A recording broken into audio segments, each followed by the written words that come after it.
Perfect match of flaws. Right. We went together very well, but not necessarily for the right reasons. Sally Field has kept information about her time on Smokey and the Bandit close to her chest for decades. And now, finally, she's ready to spill it. While the cameras were rolling and the world was falling in love with the Bandit and Frog, something real was happening. Something complicated. Something Sally has never fully shared until now. So sit tight, grab your popcorn, and don't you dare click away, because Sally Field just peeled back the curtain on one of Hollywood's most beloved classics. And what she revealed is nothing short of shocking. Come along as we find out how Sally Field landed the role against all odds. Back in the 1970s, when Burt Reynolds set his sights on casting Sally Field as Frog in Smokey and the Bandit, it wasn't exactly a smooth ride. In fact, he met a surprising amount of pushback, especially from the Universal Studios executives who, quite bluntly, didn't think Sally Field was sexy enough for the role. Think about that for a second. How does one even measure sexy in a boardroom full of executives who couldn't see beyond her previous roles? At the time, Field was still closely associated with her TV past, especially her iconic portrayals in shows like Gidget and The Flying Nun. To some Hollywood insiders, those characters stuck too firmly to her image, even after delivering a powerful, critically acclaimed performance in the 1976 TV movie Sybil, where she displayed immense range and raw emotion. She still couldn't quite shake that pigeonholed image. You've watched Smokey and the Bandit 100 times, right? But what if I told you there's a secret Sally Field kept all these years that changes the way you'll see the movie forever? Stick around, because what she just revealed will seriously blow your mind. According to Reynolds, the resistance was clear-cut. I was told she was not sexy. She was the Flying Nun, he later shared, recalling how that label clung to her like glue. But Reynolds, already a massive star with the kind of influence most actors dream of, wasn't buying into that narrative. He saw something in Field that others had either overlooked or dismissed entirely. He firmly told the executives, "Trust me, talent is sexy. She is talented and sexy." And that was the hill he chose to stand on. Reynolds believed in her, not just as a performer, but as a woman who could light up the screen with humor, spark, and charm. Now, how often do we see that kind of faith in Hollywood, especially in a world that often prioritizes superficial appeal over genuine talent? For Field, the call from Reynolds offering her the role wasn't just unexpected. It was astonishing.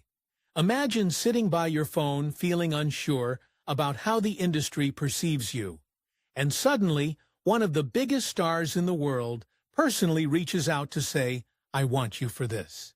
That kind of validation, it's rare and deeply powerful. But Field's decision to accept the role wasn't as impulsive as it might seem. She admitted later that there was barely a script to work with, virtually nothing.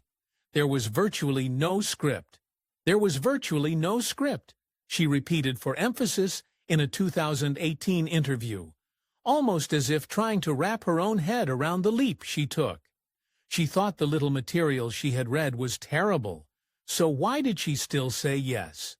Was it because of the chance to work with Reynolds? Was it career strategy? Was it gut instinct? Turns out it was a bit of everything. Field openly explained that taking the role was, in many ways, a calculated move. She understood how perception shaped opportunities in Hollywood. If I play this character that Burt is supposed to think is attractive, maybe the world will think I'm attractive and somebody else will hire me, she reasoned. It wasn't about vanity, it was about survival in an industry that didn't quite know what to do with her. Her agent also echoed that sentiment, insisting she needed a big film on her resume to keep her momentum going. And yet, even with that logical approach, there was still a small voice inside her that whispered warnings. Field worried that by doing a light commercial film like Smokey and the Bandit, she might undo everything she had worked so hard for, especially after the artistic credibility she'd built from projects like Sybil. "I just thought it was the end of everything that I had worked so hard to achieve," she confessed. "But sometimes, despite all the fears and doubts, you feel a pull, a need to jump.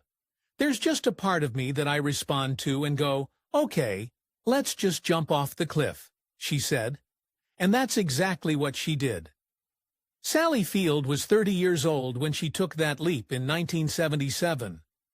At that point, she stood on the edge of a transition, still tethered to her TV roots, but ready to dive into something bigger. Smokey and the Bandit turned out to be that bridge. It was a massive hit, becoming the second highest-grossing film of the year. Suddenly, people didn't just see Sally Field as the girl from Gidget or the Flying Nun. They saw her as a vibrant, funny, lovable woman who could hold her own next to one of the biggest movie stars of the time. The chemistry between Field and Reynolds wasn't just good acting, it was real. The pair began a romantic relationship that lasted several years, from 1976 to 1980, non-English speech. They would go on to star in more films together. But that first one, it changed everything. Not just for the box office, not just for the fans, but for Sally herself. It helped shift the way she was seen, and maybe even the way she saw herself. What really happened behind the scenes? Behind all the high-speed chases, witty one-liners, and roaring laughter of Smokey and the Bandit, there was something far less glamorous brewing behind the scenes, something chaotic, improvised, and in many ways held together by sheer willpower, duct tape, and a couple of Trans Ams. One might assume a blockbuster hit like this came to life with a polished script, a hefty budget, and months of meticulous planning, right? Well, not exactly. In fact, what actually happened was almost the complete opposite. It all started not with a grand screenplay, but with scribbled notes on legal pads. That's how the idea began. Rough, unfiltered, and a bit messy. But isn't that how the most iconic things often start? Director Hal Needham, once a stuntman himself, had this outrageous vision of a bootlegging road trip comedy that broke all the rules, and he wasn't interested in taking the usual route. Instead, he rallied a small team, borrowed some paper, and got to work sketching out what would become one of the most beloved and influential road films in American cinema. Yet even with the core concept in place, much of what made the film memorable didn't come from what was written. It came from what wasn't. According to Burt Reynolds, who played the charming outlaw Bandit, most of the movie's magic happened on the fly. When asked about the now-famous diner scene between his character and Jackie Gleason's Sheriff Buford T. Justice, Reynolds admitted that it wasn't even planned. "We were sitting at lunch one day and realized that we didn't have any scenes where we were actually together," he said. Can you believe that? Two main characters in a cat-and-mouse chase across state lines hadn't even shared a frame, so they made it up on the spot. No script, no rehearsal, just pure instinct, timing, and charisma. Jackie Gleason, known for his razor-sharp comedic timing, was given free rein to do what he did best: wing it.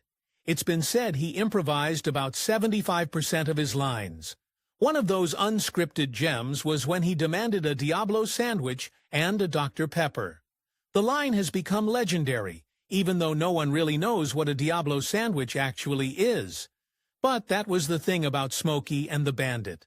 It didn't need everything to make sense. It just needed to feel real. And real it certainly was. But creativity wasn't the only thing they were running on. They were also running on fumes financially. Just 2 days before filming kicked off, Universal Studios cut the budget by a staggering $1 million, slicing it from $5.3 million down to $4.3 million. And with Reynolds earning a cool $1 million himself, that left the production team with only $3.3 million to make an entire feature film filled with stunts, car chases, and action sequences. Let's pause for a moment. How on earth do you make a film of that scale with so little? Hal Needham and assistant director David Hamburger reportedly pulled a 30-hour marathon session just to rework the shooting schedule to accommodate the new reality. Certain scenes had to go, like the way station bit that got replaced with the now iconic motorcycle cop moment. In some strange twist of fate, though, the budget cuts also led to the creation of new scenes, including the unforgettable Foxy Lady gag. Funny how limitations can sometimes lead to more creativity, right? Another key moment that stuck with fans was when Bandit declared he needed to suck up a little go-go juice and put some groceries down his neck. It was playful trucker slang for refueling and grabbing food, and it added to the authenticity of the film's CB radio-heavy dialogue. That specific scene was shot on day 28 of the 42-day shoot, and yet, despite the ticking clock and mounting challenges, the cast and crew pressed on, capturing moments that would go down in movie history. And then there were the cars. Ah, yes, the Trans Ams. Pontiac provided only 4 Trans Ams for the entire shoot. 4. And by the time filming wrapped, 3 had been completely destroyed. The 4th one, it could barely move. And yet, they still managed to film one of the most jaw-dropping moments in the movie, the legendary bridge jump. To make it happen, they didn't just floor it, they actually strapped a booster rocket onto the car. The jump car wasn't your average showroom model either. It had a 750-horsepower NASCAR engine and a manual transmission to give it the kind of thrust needed to make that jump on a short dirt road. On their first try, the car's left wheels fell off the trailer, sending it tumbling into a wreck. Most people would have called it a day, but not this team. The stuntman just dusted himself off and said, "Let's do it again." Talk about guts.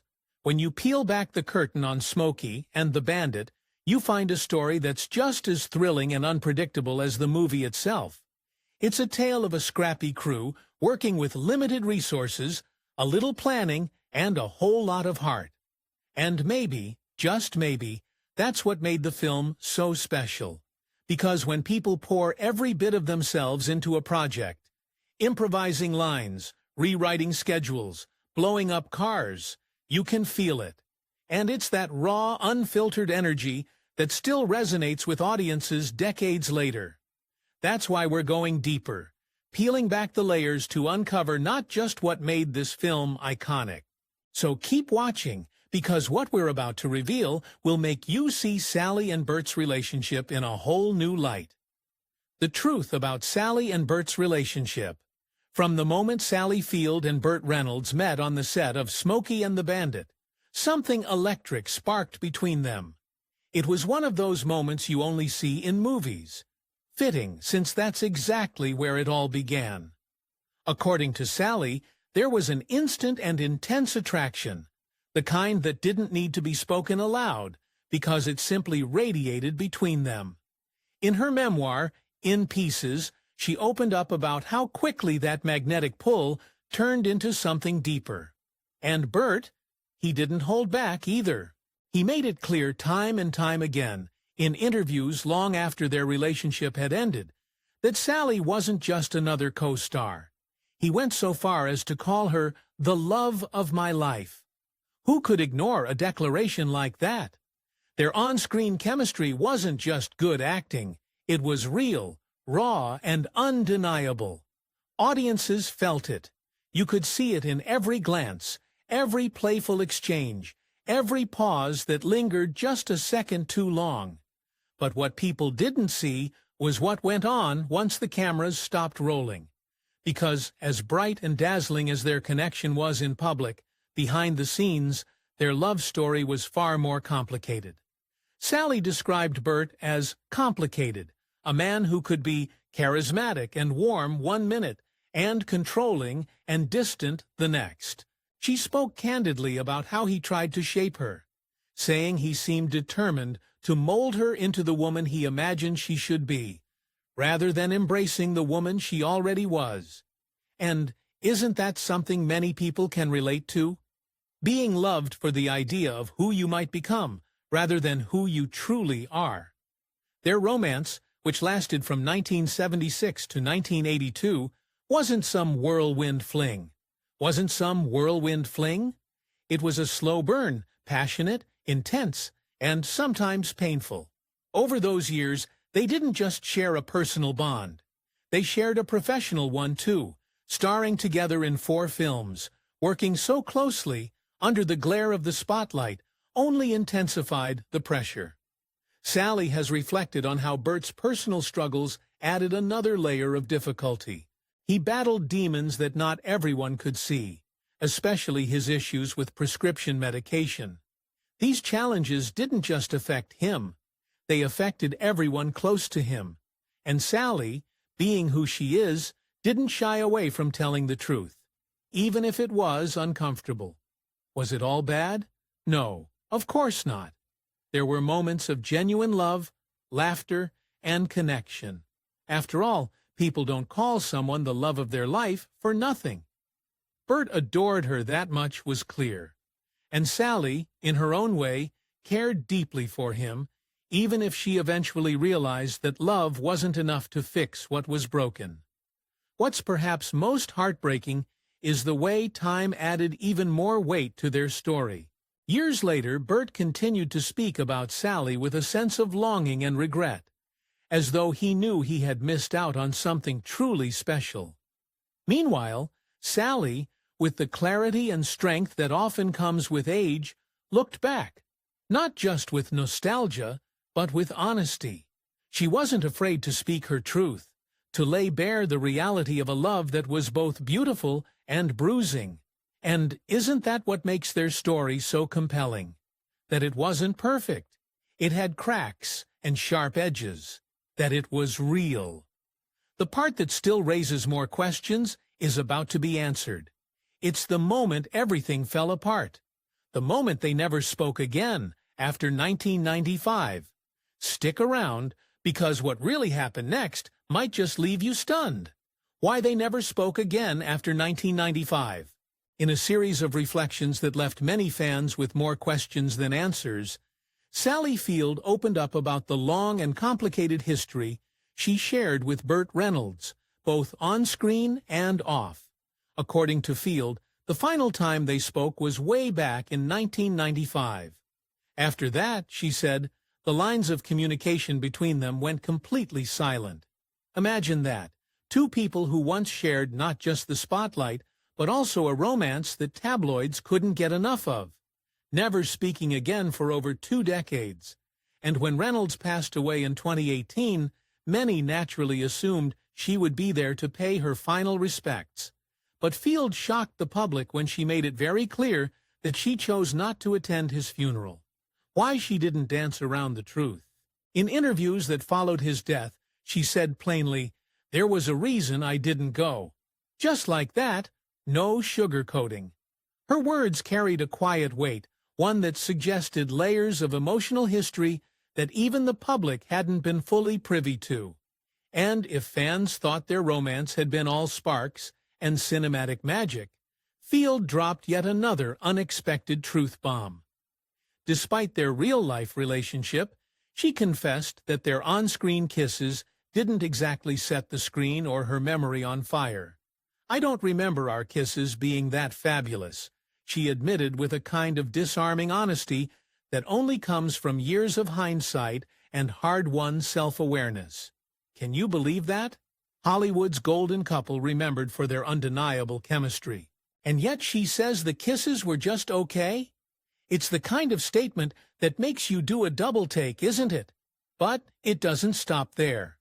In her memoir, Field peeled back the curtain even further, describing how their professional moments, especially during intimate scenes, were sometimes tinged with an imbalance of power. According to her, Reynolds had a strong need to be the star. And that dynamic didn't just fade when the cameras were rolling, it created a tension, a subtle but persistent pressure that made even the most romantic scenes feel less about connection and more about control. Doesn't that make you wonder just how often personal relationships in Hollywood are quietly shaped or strained by what happens when the director yells, "Action"? So, while fans clung to the idea of Sally and Bert as the fairy tale couple who gave us Smokey and the Bandit magic, Sally herself painted a far more nuanced picture. A picture of a relationship that may have glowed on the surface, but carried its own shadows behind the scenes. And perhaps that's what makes her revelations so compelling, not just the surprising details themselves, but the courage it takes to share them after decades of silence. What most fans never knew until now. In her revealing 2018 memoir, In Pieces, Sally Field opened up about something that most fans never really saw coming. Her unexpected and deeply personal reason for agreeing to star in Smokey and the Bandit. While many assumed she took the role simply because it was a fun, action-packed comedy, or a chance to work alongside the charismatic Burt Reynolds, the truth, as she later shared, was far more raw and emotional than anyone imagined. According to her, the decision wasn't rooted in excitement over the script, or even about a burning desire to explore a new type of character. No, Sally was chasing something much deeper: validation. Sally confessed that at the time, her groundbreaking performance in Sybil was generating serious buzz. Critics were praising her acting as powerful and courageous, but there was an unfortunate caveat. She recalled people saying things like, "The work is extraordinary, but man, is Sally Field ugly." Can you imagine that? Pouring your heart into a role, bearing your soul on screen, only to be reduced to a comment about your looks. That's the kind of thing that sticks, and for Sally, it left a mark. She didn't mince words when reflecting on it either. She openly said she thought the Smokey and the Bandit script was, in her words, a piece of poop. And yet, she took the role anyway, not because it was a great piece of art, but because it was a calculated move. She figured if she could convincingly play a character that the handsome and popular Burt Reynolds found attractive, then maybe, just maybe, the world would start to see her as attractive too. And maybe someone else would cast her in something, not because of her looks, but in spite of how people saw her. But this need for approval didn't just spring out of nowhere. Field's sense of self-worth had been battered long before she ever walked onto a movie set. She wrote candidly about being sexually abused by her stepfather during her childhood, a trauma that haunted her well into adulthood. And when she landed her breakout TV role in The Flying Nun, it wasn't exactly a triumph. In fact, she'd been pushed into it with a chilling warning from the same stepfather. "If you don't do this show, Sally, you may never work again." Imagine carrying that kind of pressure at such a young age. Being told your future depends on playing a gimmicky character with wings. Is it any wonder that Sally developed complicated feelings about her career, her appearance, and her worth? It didn't stop there. Field also struggled privately with disordered eating, binging until she was in actual physical pain, and then turning to prescription diet pills to try to gain control. It was a battle she fought quietly behind the scenes as the public focused on her roles and relationships. All of these experiences, the trauma, the pressure, the deeply rooted insecurities, bled into how she approached her work. Acting wasn't just a job for her, it was survival. It was a way to rewrite the painful narratives that had been imposed on her since childhood. So when people watched Smokey and the Bandit and saw a funny, light-hearted road trip comedy with some flirtation between Sally Field and Burt Reynolds, they had no idea what was really going on beneath the surface. Behind that smile, behind every line she delivered, was a woman trying desperately to be seen differently, not just by directors and producers, but by the entire world. She wasn't just trying to be the leading lady. She was trying to rewrite the way people saw her as a human being. She was trying to escape the label of being too plain or not pretty enough and replace it with something more empowering, something that gave her a sense of agency. Field's memoir didn't just reveal a behind-the-scenes anecdote about a famous film. It gave readers a window into the emotional cost of fame, especially for women in Hollywood. How many actresses have taken roles not because they loved the story or the character, but because they were hoping it would change the narrative surrounding them? Sally Field laid it all out there, not to gain sympathy, but to finally, after all those years, take ownership of her story. And in doing so, she gave fans a deeper appreciation, not just for her performances, but for the incredible resilience it took to keep going in an industry that often tried to define her worth for her. How the film changed her public image. For Sally Field, accepting the role in Smokey and the Bandit wasn't just a casual career decision. It was a moment of deep internal conflict and vulnerability. She reportedly confessed that when the offer came her way, her first reaction wasn't excitement, but dread. Was because she feared that stepping into a light-hearted commercial comedy might completely derail everything she had worked so painstakingly to build. In her own words, she said she thought it would be the end of everything she had struggled to achieve as a serious actress. That fear wasn't just about image. It came from years of carving out a space in an industry that didn't always make room for women who wanted to be more than just charming or pretty. So imagine the emotional weight of taking on a role that could, in her mind, undo all that progress. And yet, the irony? That very film, the one she had been so unsure about, ended up giving her career a brand new life. She admitted it. Thrust me back on the screen in film, almost like a second wind, or a fresh chapter that she hadn't seen coming. Could it be that sometimes the risks we fear the most are the ones that change our lives in the best ways? That unexpected success opened the door for her to step into roles that truly showcased her dramatic depth, allowing her to stretch far beyond the constraints of typecasting. Her immediate follow-up role in Norma Ray didn't just prove she had range, it silenced every critic who doubted her. That performance earned her an Academy Award, cementing her place not just as a likable star, but as a deeply respected actress. Doesn't that make you wonder how often people are just one brave leap away from greatness? In her memoir, In Pieces, Field looked back on those pivotal years with brutal honesty and thoughtful reflection. She peeled back the layers of her public persona to reveal the quiet, pain, and complicated truths that shaped her private life. One of the most revealing aspects of the book was her take on her relationship with Burt Reynolds, which she described as a perfect match of flaws. What did that even mean? Well, it wasn't the kind of fairy tale love story fans might have hoped for. Instead, it mirrored the emotional patterns she had experienced earlier in life, some of them rooted in trauma.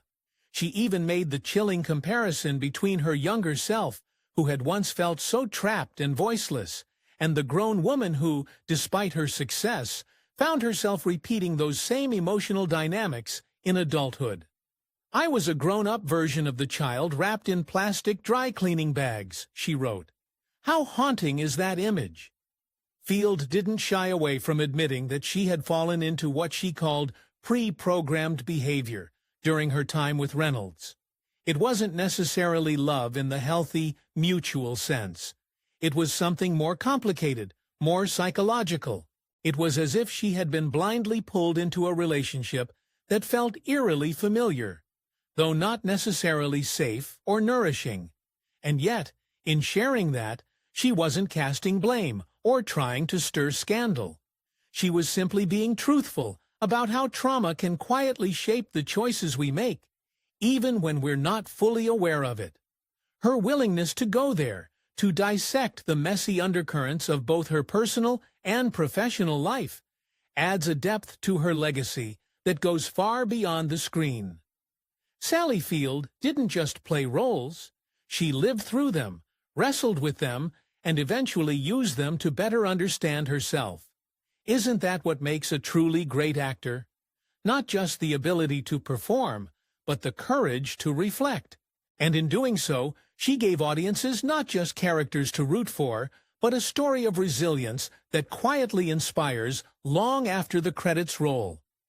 With this, we have come to the end of this video. Thanks for watching. If you enjoyed this video, do well to like, comment, and subscribe for more content. To enjoy more thrilling stories, click now on the following video. It pops up on your screen.